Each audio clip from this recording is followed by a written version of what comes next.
Today's the 2nd of December, 2017, and I literally want every single person to like and share this video wherever they can, because this is the most important thing I've ever seen on the internet, and it backs up every single solitary quote unquote conspiracy theory we've ever talked about.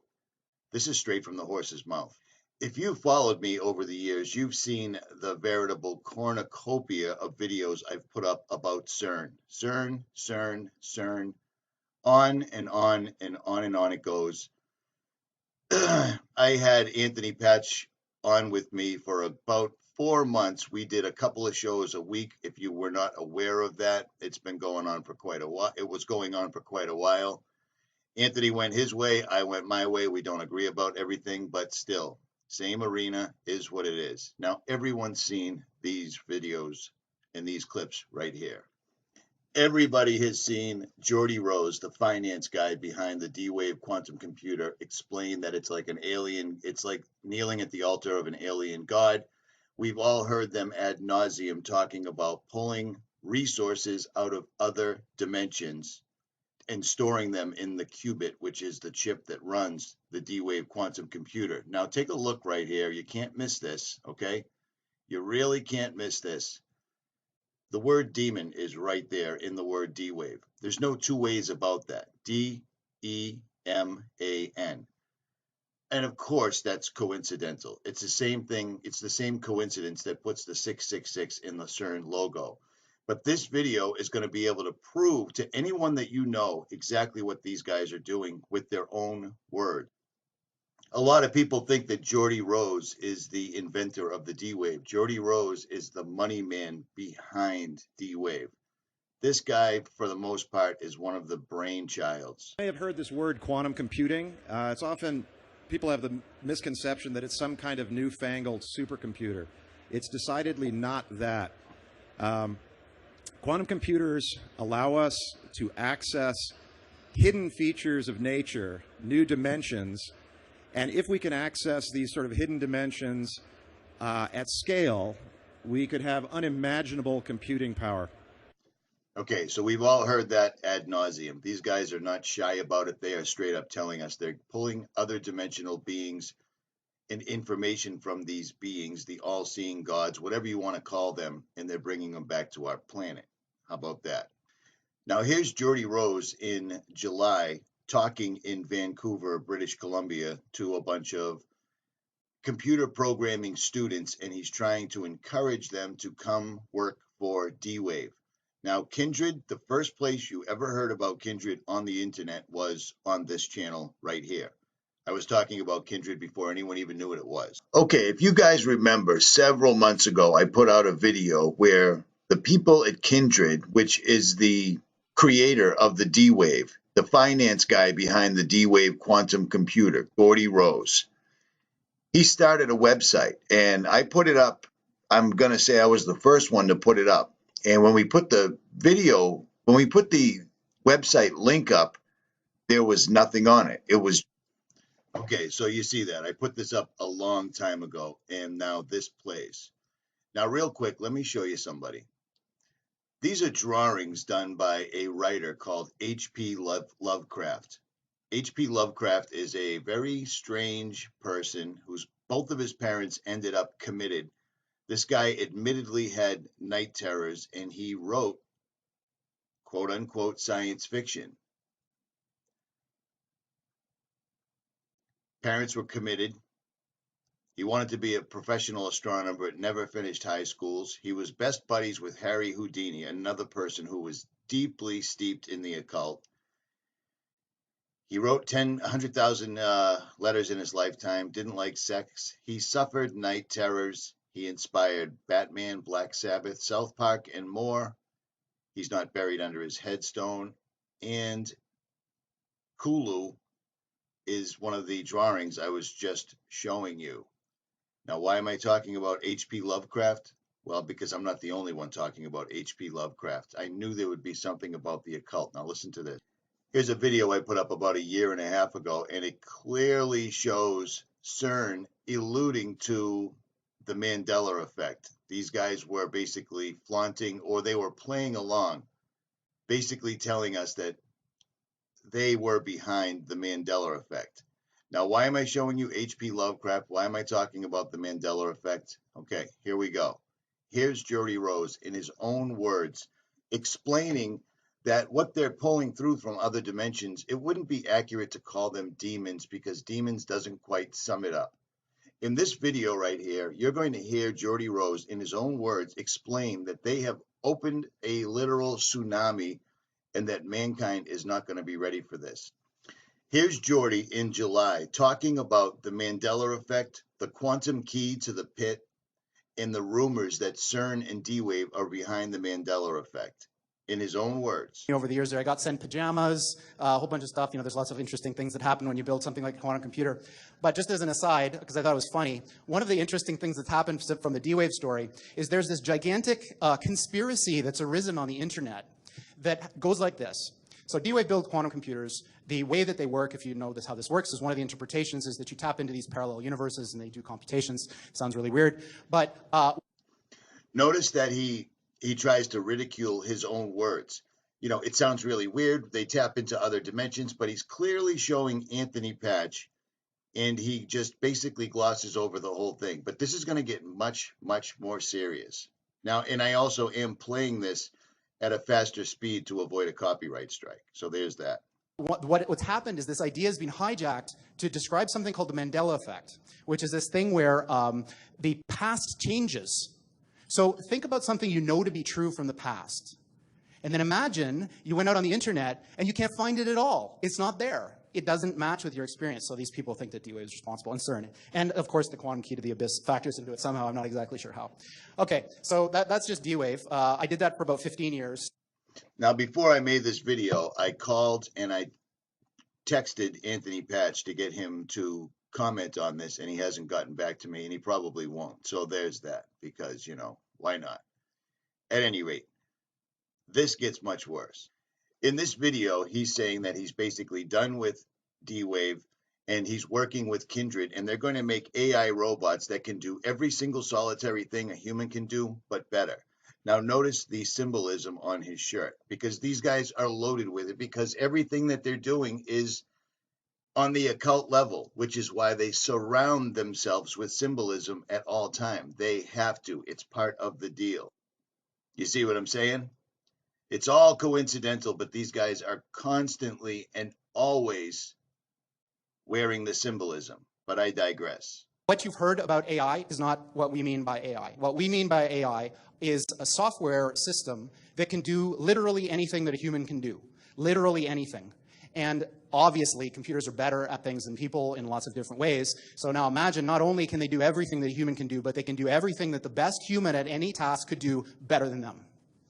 So imagine there was the mental Olympics of the 100-meter dash, and Usain Bolt is the fastest person. Now imagine that's some kind of a mental thing, like writing a novel or writing whatever. Imagine now that the thing is so much faster than Usain Bolt, like, for example, it's a spaceship. Yeah. It's still doing the same thing, but it's doing it so much better because we're limited, because we're people.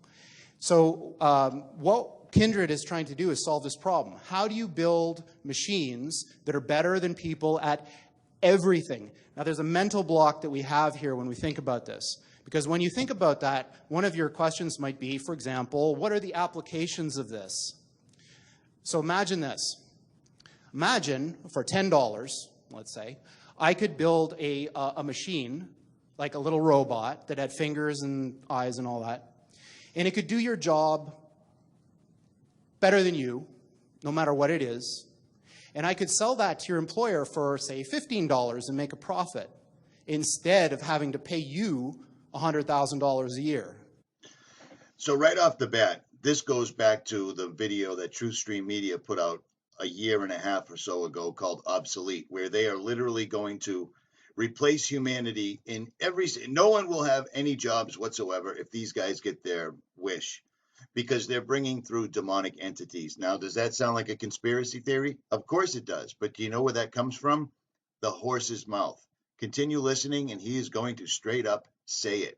And you should be terrified, and you should be prompted to prepare yourself spiritually, because this is a spiritual battle. No two ways about it. I don't care what you think.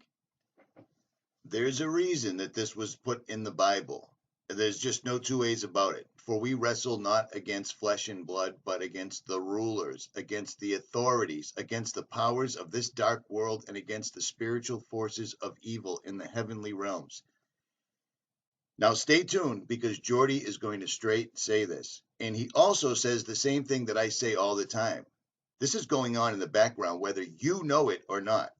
He also alludes to the fact that everyone's worried about the healthcare plan and sports and television and the news and politics while this continues to march on in the background. I've listened to this exact interview with Geordie, or this presentation with Geordie. I've listened to it at least 15 times since yesterday. Now imagine that was true for every single job. So that's what we're talking about here, is a complete and utter transformative change that of the likes of which has never been seen before in the history of humanity, making the Industrial Revolution look like a little tiny blip on the path that humans have taken from when we emerged from the ooze a few billion years ago. We are right on the verge of that transition now.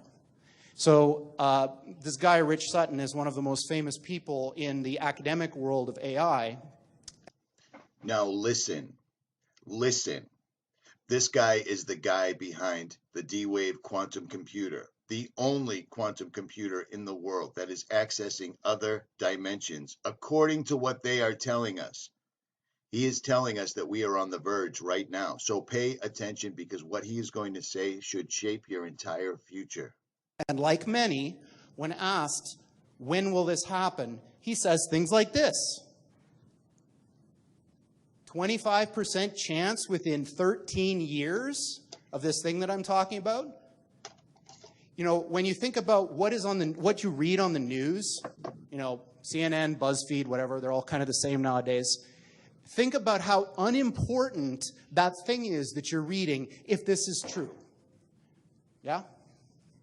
So what does this have to do with aliens? So Sam Harris, who I quite admire, is a very interesting guy, was reciting this parable at a TED Talk that he was giving, and it goes something like this. So, say I'm the President of the United States. So I receive this message from the heavens. So my microwave dish, my SETI dish, finally captures something. And what it says is, in 50 years, or 13 years, we're coming to your planet. You got to be ready. Now, just imagine what would happen if that happened. A super intelligent alien race beamed down a message to all of us Earthlings saying, we're coming July 13th, 2030, and boy, you better be ready, because the mothership is landing right on the front lawn of the White House or wherever you wanted to land on that day. The amount of resources that would be marshaled to try to figure out what to do would encompass the whole world. AI is just like that. So when this thing that I'm talking about happens, it's going to be exactly the thing that you're thinking about those super intelligent AIs. So the one thing I can tell you is they're not going to be like us. So alien means, you know, different. These things that we're building are not going to be people. They might be really smart, they might be really good at all sorts of different things, but they're not going to be like us. They're going to be aliens. And they're going to be, I'm sorry to say, way smarter than every single person in this room. Now pay attention, because he's literally disclosing right this moment that we can't even comprehend. So this, of course, triggers a lot of alarm. One of the guys who talks about this is Elon, who says things like this, like, when you do this, beware. Because you think, just like the guy in the stories, that when you do this, you're going to put that little guy in a pentagram, and you're going to have your holy water out, and you're going to wave it at the thing, and by God, it's going to do exactly what you say and not one thing more, but it never works out that way. So this is an attitude that some are having, this emerging alarmism about the way this is going to go. But these words, demons, doesn't capture the essence of what's happening here. I don't know if any of you are turn-of-the-century weird fiction fans, but there's this guy named H.P. Lovecraft, who's a very famous American weird fiction author. And he espoused a view which is called cosmicism. And the essence of cosmicism is cosmic indifference. So what he was saying is basically, yes, there are these massively intelligent entities out there, but they're not good, they're not evil. They just don't give a shit about you even in the slightest. The same way that you don't care about an ant is the same way they're not going to care about you. And these things that we're summoning into the world now are not demons, they're not evil. The same way that you don't care about an ant is the same way they're not going to care about you. And these things that we're summoning into the world now are not demons, they're not evil, but they're more like the Lovecraftian great old ones. There are entities that are not necessarily going to be aligned with what we want. Now, you can spin that any which way you like. He has straight up told you these entities that we're summoning into this world. He's putting a call to action out. He's sitting in front of a classroom full of code writing students and asking them to come on board right now. He's already said that they've opened the floodgates. He's already described what they were. He's already saying that they will appear to be quote unquote alien. If you want to stay in your holiday season, your safe space, whatever you want, this is what we've been telling you for years, and this is why we've been telling you, because while everyone else is watching BuzzFeed and CNN and NFL and everything else, some of us have been studying this ad nauseum. This is it. Aligned with what we want. So this transition is really, really massively important for our entire species to navigate. And going back to that thing that Sam Harris was saying, nobody is paying attention. This thing is happening in the background while people bicker about politics and what's going to be in the healthcare plan in the U.S. And underneath it all is this rising tsunami that, if we're not careful, is going to wipe us all out. How much clearer do you need it to be said? This is the guy that started D-Wave. This is the man that's given us a high-speed internet connection to other dimensional beings. He is saying it. Here it is. It couldn't be any clearer. I don't know what else to tell you. So, on that pleasant note, we're hiring people to try to make something like this happen. Of course, you know, this is a very difficult project, of course, and I'm kind of a little bit tongue-in-cheek about all this, like, you know, how bad things are, because it's not really like that. You know, technology is a double-edged sword. Even something like this, it's agnostic. It depends who wields it. If you want to have a say in how all this goes down, you can't sit on the sidelines. You want to have a say. Do you understand what I'm saying? They are absolutely addressing us straight up. It doesn't get any clearer than that. And he is completely said this. Full armor of God. This is no joke. I haven't seen this information anywhere else whatsoever.